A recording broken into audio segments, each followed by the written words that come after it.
Nanguha kami ng saka-saka, isang uri ng sihi din sa amin at sa mga sanga rin lang ng mga puno namin arin nakukuha. First time ko nga rin lang manguha at makakain ng ganaring klaseng sihi at ang luto ko nga dito ay aking agataan at asamahan ko na rin ng talbos ng pako. Kaya naman samahan nyo ako for today's video. Alas 6 nga arin ng umaga at simulan na namin maghanap ng ulam mamayang pananghalian at saka-saka nga daw ang apanghuhain namin ngayong araw kasi aring mga kasama ko sila talaga yung madalas na nangunguha na rin. Tinuro pa nga nila sa akin kung saan kami mapunta at kung saan kami magasimula. At kailangan din talaga ay walang tsinelas kapag mapunta din. Kasi baka maiwan lang at mahirapan rin lang kami maglakad. Kaya iniwan na lang namin. Nung una ay akala ko apanghuhain namin sa buhangin o sa lapag lamang. Pero nagulat nga rin ako kasi sa mga sanga pala ng mga puno namin akuhanin. Kako nga meron palang ganong sihi na sa mga ganaring sanga lamang makukuha. Hindi kalakihan ang mga nakukuha namin at ganarin na lang pala talaga, wala nang ilalaki pa. Akala ko din dito lamang kami sa labas mangunguha. Pero mas marami daw kasi sa loob kaya medyo natakot pa nga ako pumasok kasi kung ano-ano na naman nga ang nasa isip ko. Sa mga huni pa nga lamang ng mga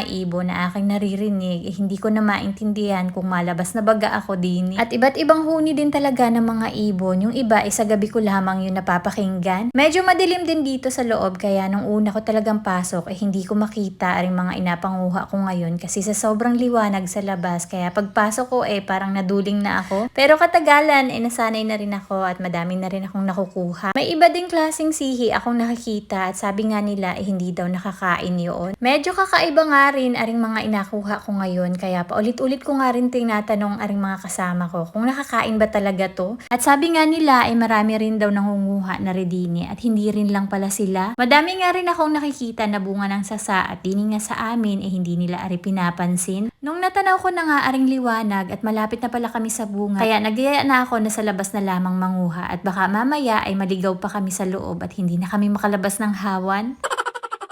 Meron din pala din sa baba lamang makukuha pero sabi nga nila mas marami pa rin kung sa mga sanga ng mga puno kami maghahanap. Kaso ayoko na ulit pumasok doon sa loob kaya sabi ko na rin medyo marami na rin naman aring nakuha namin kaya okay na to.